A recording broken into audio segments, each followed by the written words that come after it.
sangat tercoreng kehormatan seorang muslim, sangat terhina, sangat jauh dari rahmat Allah seorang yang disampaikan kepada bulan Ramadan, tapi ia tak mampu mengkreasikan kesempatan yang diberikan.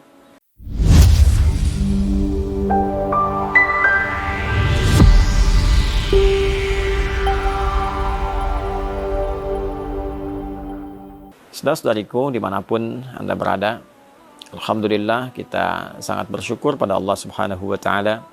Tahun ini kita kembali diberikan kesempatan untuk mendapati, menemui, dan memaksimalkan potensi kita untuk beribadah di bulan Ramadan yang penuh dengan berkah, penuh dengan limpahan kasih sayang Allah Subhanahu wa Ta'ala, yang tidak semua hamba-hamba Allah mendapati kesempatan yang sangat berharga, istimewa, dan membahagiakan ini. Untuk itu, penting kiranya kita mengetahui beragam keistimewaan dimaksud, sehingga dengan itu memberikan motivasi yang besar dan mendalam kepada kita untuk menyusun strategi, menyiapkan kurikulum amal, sekaligus memotivasi diri kita untuk senantiasa bersemangat dalam menjalankan semua kurikulum amalan yang telah kita dapati itu.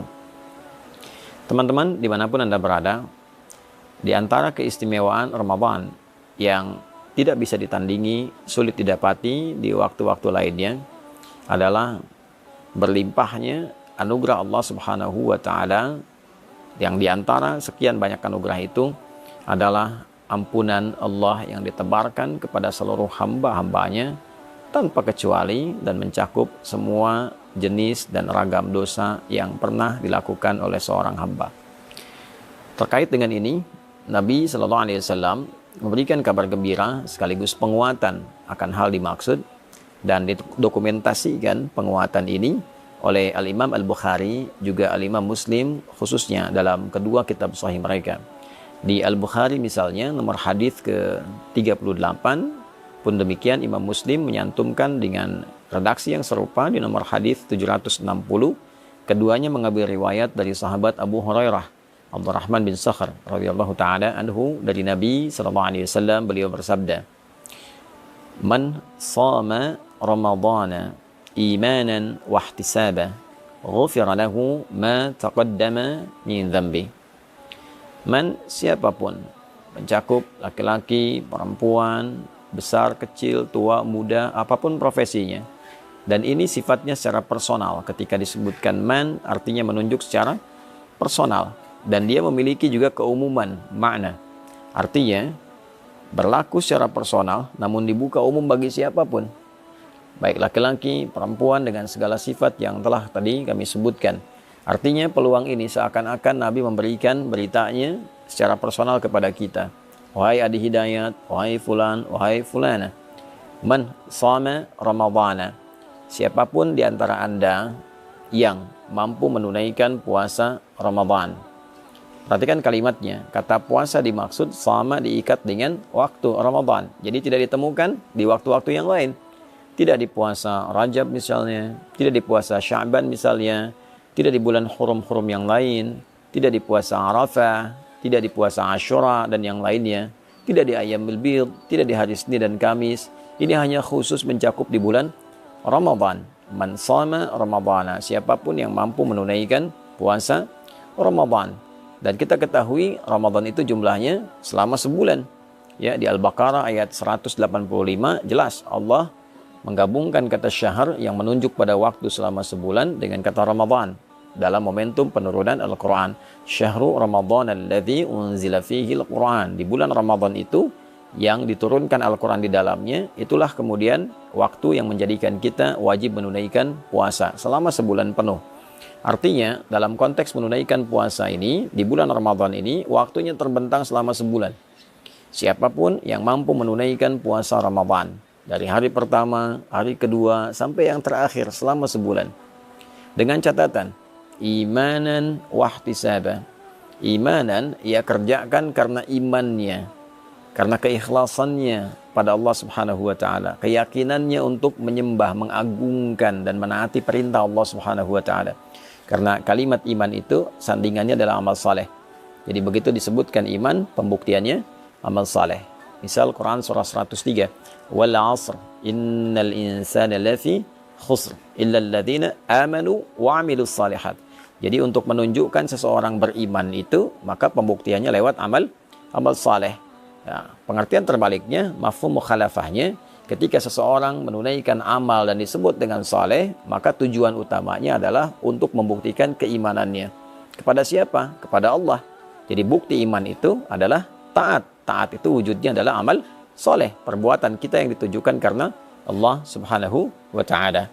Karena itulah ketika satu kata yang menunjuk pada ibadah, kemudian disandingkan dengan kata iman, ingin memberikan kesan bahwa syarat penunaian ibadah itu dianggap benar, dianggap baik jika memang ditujukan untuk kepentingan imannya. Dalam arti dilakukan karena Allah subhanahu wa ta'ala. Karena kalimat iman pertama dalam Al-Quran dan disifati dengan kata ghaib, wujudnya adalah penyembahan dalam bentuk salat. Al-Baqarah ayat ketiga, alladzina yu'minuna bil ghaibi wa yuqimunas salat. Itu orang-orang takwa itu, orang yang mampu mengimplementasikan imannya ketika dia yakin pada Allah walaupun belum tampak dalam pandangannya, lalu dia buktikan keyakinan yang kuat itu dengan cara menyembahnya melalui salat. Maka dari itu, ketika puasa diikat dengan kata iman, ini ingin memberikan kesan batasan bahwa orang-orang yang akan mendapatkan jaminan keistimewaan di bulan Ramadan ini adalah syarat pertamanya, dia menunaikan puasanya hanya karena Allah, untuk membuktikan keimanannya kepada Allah.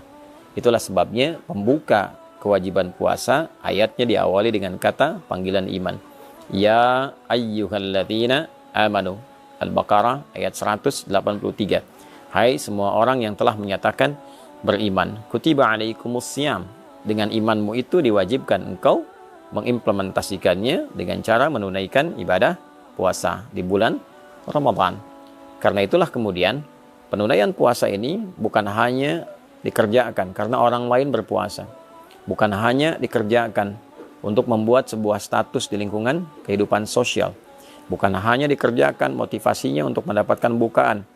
Ya kalau niatnya dapat dunia, dapat dunia. Saya pengen buka di masjid yang ada bukaannya mewah, ada takjilnya, ada sahurnya. Ya, secara adat sah dilakukan, tapi secara timbangan fikih dia hanya akan mendapatkan bagian bukaannya saja.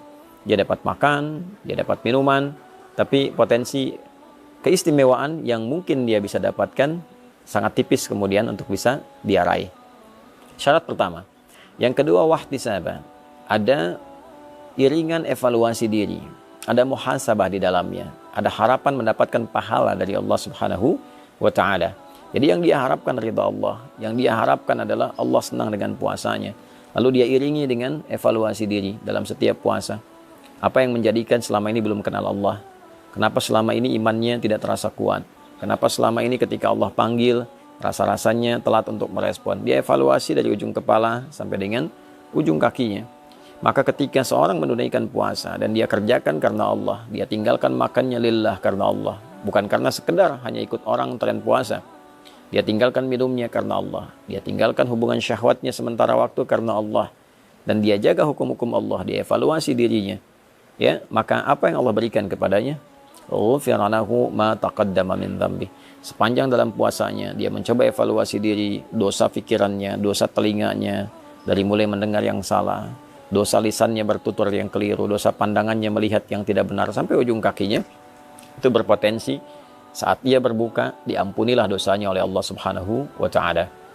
Dari mulai dia niatkan puasa, dia jalani sampai berbuka, benar dia lakukan itu, ghufira lahu ma taqaddama min dzambi. Ada peluang diampuni semua dosa-dosa yang pernah ia kerjakan. Itulah yang menyebabkan orang puasa itu ketika akan berbuka, dia merasakan kebahagiaan yang sangat luar biasa. Bukan sekedar karena dia telah selesai menuntaskan tugasnya dan dia akan berbuka, begitu mendengar azan ada satu gejolak dalam dirinya, aura yang berbeda dari biasanya mendorong ia untuk berbahagia karena sekarang waktunya berbuka. Karena itu dalam hadis dikatakan farhatani lis-shaimi farhatani, bagi orang puasa ada dua kebahagiaan, ya. Farhatun 'inda yuftir, 'indama yuftir, satu kebahagiaan atau kama qala Rasulullah SAW, diraihnya ketika ia sedang berbuka, ya. Dan yang kedua, Farhatun adalah satu kebahagiaan indama yalqa rabbahu bisyamihi, ketika ia kembali kepada Rabbnya dengan pahala puasa yang ditampilkan kepadanya. Maka saat ia berbuka ia gembira, bukan karena sekedar puasa telah selesai, tugas telah dilakukan, tapi dia bahagia pula karena pada saat itulah Allah berpeluang mengampuni semua dosa-dosa yang pernah ia kerjakan. Saat ia kembali kepada Allah, dia kembali dalam keadaan bersih, pahala telah dia dapatkan dari bacaan Quran, dari sholat, dari kajian-kajian, dari tilawah dan sebagainya, sehingga dia gembira. Dan disambutlah ia saat kembali itu dengan diperintahkan untuk memasuki pintu khusus dengan pahala puasanya, yaitu pintu Ar-Rayyan. Allah Subhanahu wa taala menyampaikan kepada Nabi untuk memberikan kabar gembira. Inna fil jannati baban yuqalu Ar-Rayyan. Di surga itu ada satu pintu yang disebut dengan Ar-Rayyan. La yadkhuluhu illa shaimun. Tidak akan dimasuki oleh hamba manapun kecuali ahli puasa. Di antara ahli puasa itu ada yang menafsirkan rajin puasa, tapi juga pengertian spesifiknya adalah orang yang berhasil menunaikan puasanya yang ia kerjakan karena Allah, dan dia mengevaluasi diri seperti disifati dalam hadis Nabi SAW yang telah tadi diuraikan. Fa idza dakhaluhu ughliqa, kalau sudah masuk orang-orang dengan sifat ini, maka segera ditutup. Tidak ada orang lain yang bisa masuk kecuali memiliki karakter yang serupa. Jadi teman-teman, dimanapun berada, saya ingin mengajak pada diri pribadi dan kita semua untuk saling mendoakan. Dari mulai sejak awal kita menjalani ibadah puasa ini sampai ujungnya, tidak ada di antara kita yang tidak punya kesalahan. Tidak ada di antara kita yang tidak punya dosa. Yang dibawa ke akhirat bukan berapa banyak uang kita, bukan berapa tinggi status kita, bukan berapa luas ilmu kita, bukan berapa kuat tenaga kita. Yang dibawa pulang adalah timbangan antara pahala dan dosa. Berapa banyak amal salehnya, berapa banyak amal salahnya. Ketika ditimbang, apa yang bisa menutupnya? Maka kasih Allah menghadirkan Ramadan untuk kita, bukan yang lain, memberikan sebuah kesempatan yang dalam agar kita mampu memanfaatkannya dengan mengevaluasi diri dan berharap Allah membuat kita lebih baik dibandingkan dengan hari-hari sebelumnya. Nabi SAW bersabda dalam satu hadis yang didokumentasikan oleh Imam Al-Hakim An-Naisaburi dalam kitab Al-Mustadrak. Satu kali Nabi SAW bersabda, wa kama qala raghima anfu rajulin liman adraka ramadhana falam yughfar lahu. Sangat tercoreng kehormatan seorang muslim, sangat terhina, sangat jauh dari rahmat Allah seorang yang disampaikan kepada bulan Ramadan, tapi ia tak mampu mengkreasikan kesempatan yang diberikan untuk mendapatkan ampunan Allah Subhanahu wa ta'ala. Semoga Allah memuliakan kita, mengampuni dosa-dosa kita, memberikan kesempatan terbaik untuk mengisi sisa kehidupan kita dengan lebih mulia, dan mewafatkan kita dalam keadaan husnul khatimah. Allahumma taqabbal minna innaka antas sami'ul alim wa tub 'alaina innaka antat tawwabur rahim. Allahumma ighfir lana dhunubana ya Allah, ma qaddamna wa ma akharna, saghiran wa kabira. Allahumma rabbana atina fid dunya hasanah fil akhirati hasanah wa qina adzaban nar. Wa sallallahu ala sayyidina Muhammad wa ala alihi wa sahbihi ajma'in. Wa akhiru da'wana subhanakallahumma rabbana wa bihamdika asyhadu an la ilaha illa anta nastaghfiruka wa natubu ilaik. Walhamdulillahi rabbil alamin.